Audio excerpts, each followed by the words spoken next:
Today, we are going to be talking about common mistakes that English speakers make when speaking English. Yes, we are not perfect. We make mistakes. As a matter of fact, we make mistakes all the time. As a matter of fact, somebody on a video of mine recently noticed a mistake of mine, and I even said, yep, I meant to say this, and I accidentally said that. And as a matter of fact, it's not a common mistake. The thing that I said, which is to hark on about something, when technically and really it is about to harp on about something, is actually a mistake that a lot of English speakers make. So much so that I even saw it in a Reuters article that I was looking at when researching how many people actually make this mistake. So in today's video, we're going to be talking about common mistakes that native English speakers make when it comes to English. Hi, my name's Dave. Welcome to Dave's English. If you're ever interested in taking lessons with me, you can go to my website, davesenglish.com, where I have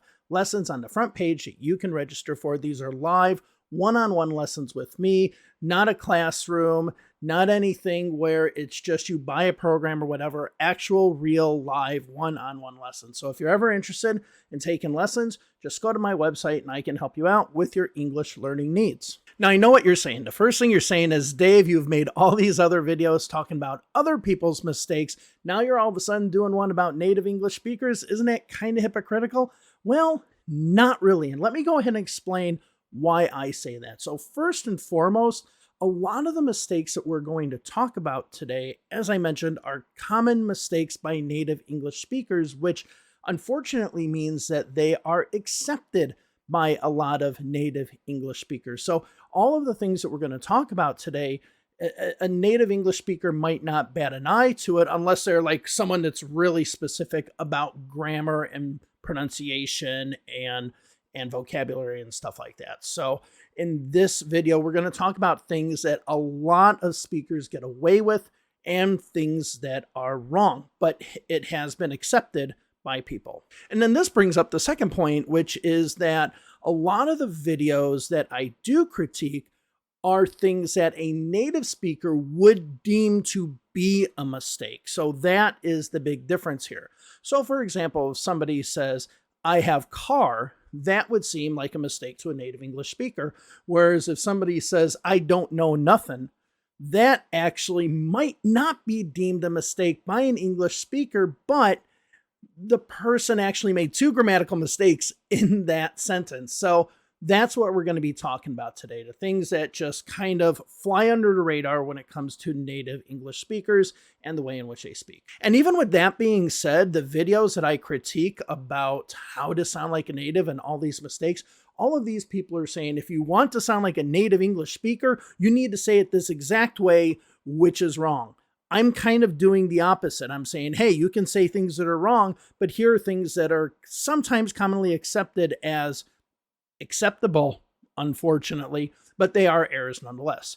All right, so with that being the case, let's go ahead and go into our list of errors. All right, so let's go ahead and look at number one, which is using do and make when maybe you should only be using make. So for example, you might hear people say, oh yeah, I did a mistake, or I did a deal, whereas it should be I made a deal or I made a mistake. And this is a very common mistake made by a lot of English speakers. Now, the reason why this might be a mistake is when we usually use the word make, we usually focus more on the result, whereas when we use the word do, we usually maybe focus more on the process. So when somebody says, I did a mistake or I did a deal, they might be talking more about going through the process of that happening, whereas I made a mistake, I made a deal, focuses more on what the result is. But in any case, you should be saying make, and I always say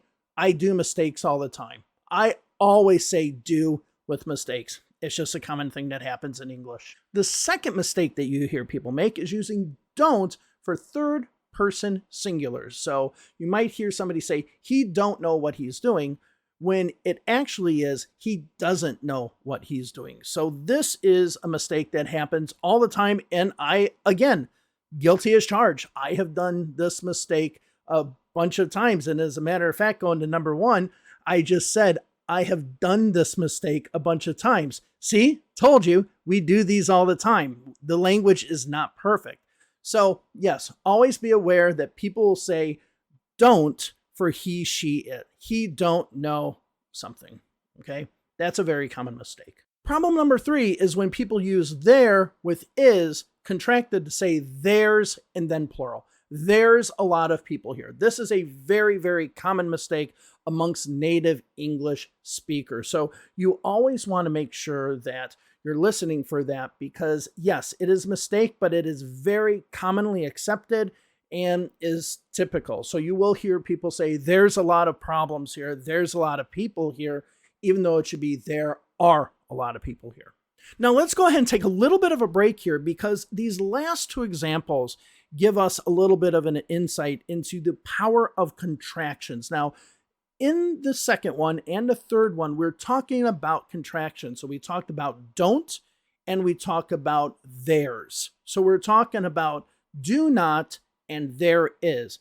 And this is where contractions are very powerful. Not only will learning contractions help you sound more like a native speaker, but it actually can hide some of your mistakes. So for example, if I didn't have the contraction and I said, he do not know anything, that would easily sound like a grammatical mistake to any English speaker. But when you say he don't know anything, then it doesn't sound as much as a mistake. So for example, with there is, if I say there is a lot of people here, that would really, that'd be a, stop sign. That would be a big mistake. That would sound like a mistake. But when you say there's a lot of people here, it doesn't sound like a mistake as much. So remember, contractions can hide a lot of these mistakes, but also you should be feeling very comfortable with contractions because it's just the way that we speak a lot when it comes to English. So number 4 is using an adjective instead of an adverb. So somebody might say he runs quick instead of saying he runs quickly. And again,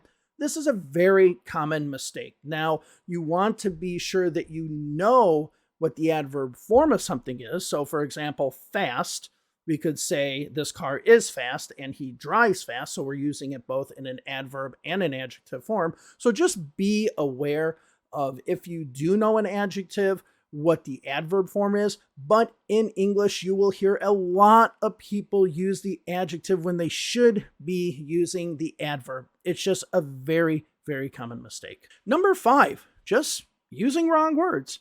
So in the example I told you about earlier in the video, I just used the wrong word. And it is very, very common for people to use the wrong word. And as a matter of fact, we've come to this point of using the wrong word so often that we kind of forget what the original way to say something is. So for example, we have the phrase might as well. You might as well go and finish your project. But that has now changed over the years to be minus well or might well, which these are not correct whatsoever. But you will see a lot of people say minus well or might well. Again, not correct, but that's just how the language has evolved. And for all intents and purposes, you will hear people say for all intensive purposes. Intensive.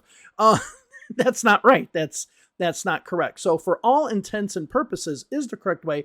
For all intensive purposes is not. And another one, vice versa. You'll hear a lot of people say vice versa, which is not correct. It's vice versa. So these mistakes that happen when it comes to using the wrong words and using wrong pronunciation, everything like that is just a very common thing in English. So don't be surprised if you think something is pronounced one way, but you will constantly hear people say minus well when it is might as well. Now, the next mistake that we have is a British mistake. As a matter of fact, I don't hear any Americans making this mistake, and that is using an object pronoun as a possessive adjective. So somebody in Britain might say, I'm eating me breakfast, or I'm doing me laundry, or something like that. And you hear this quite a bit in British English, more kind of like slang British English, but you do hear this. So that object pronoun goes into the possessive adjective, where the possessive adjective should go. So you will hear this a lot. You won't hear this in American English. We'll just say, I'm eating my breakfast, or I'm eating breakfast. But they will put that possessive adjective position with a object pronoun. So just be aware of that. So the next one I want to talk about is that he doesn't know nothing, a double negative. Now, when we make the verb negative and then have another word in the sentence that relates to that verb that is a negative, it then will be a positive. So always think about your old math classes when you were taught that a negative times a negative equals a positive. That's what we can think in this case. So if somebody says he don't know nothing, which has two grammatical mistakes in it, it actually means that he knows something. So remember, this is a grammatical mistake, but you will hear it all the time in the United States. And the final mistake, which is a mistake that I think will eventually change how English is using the words who and whom. Now, if you are studying English, you know that who is for the subject and whom is for the object. But it's coming to the point now that in English that native English speakers can't be bothered to understand what the subject and the object is. They just say who in any case. So you will hear a lot of speakers just absolutely not use whom whatsoever.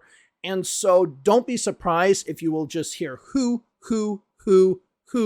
all the time, because that is now starting to become the standard. That's now starting to become the norm. So just be prepared for that. I mean, personally, me, I wouldn't be surprised if in 100 or 200 years from now, the word whom might be deemed archaic. I don't know, but it just seems like the usage of whom has kind of disappeared almost totally, at least in American English. And that's it. That's all I wanted to talk about today. So these are common English speaking mistakes that you will hear when you're out in the wild here in the United States or whatever, or in Britain, because I mentioned a British one as well. So be prepared to hear these. Now, of course, nobody speaks English or any language perfectly, and it's important to understand that mistakes are a part of learning a language. However, there comes a point where a mistake is a mistake, and then there's a mistake that's acceptable by the native speaking population of whatever language you're learning. And in today's video, we kind of talked about those types of mistakes that are purely mistakes, but they just fly under the radar and nobody really pays attention to them. But yet they're still mistakes nonetheless. So these are different than other mistakes where people will make the mistakes and say, this is the exact way that native speakers say this way, and then it's wrong. So there are differences in what I'm talking about today and what other people are talking about. So thank you all very much. I hope to see you soon. Have a wonderful day wherever it is you are. And I'll talk to you later. Bye-bye.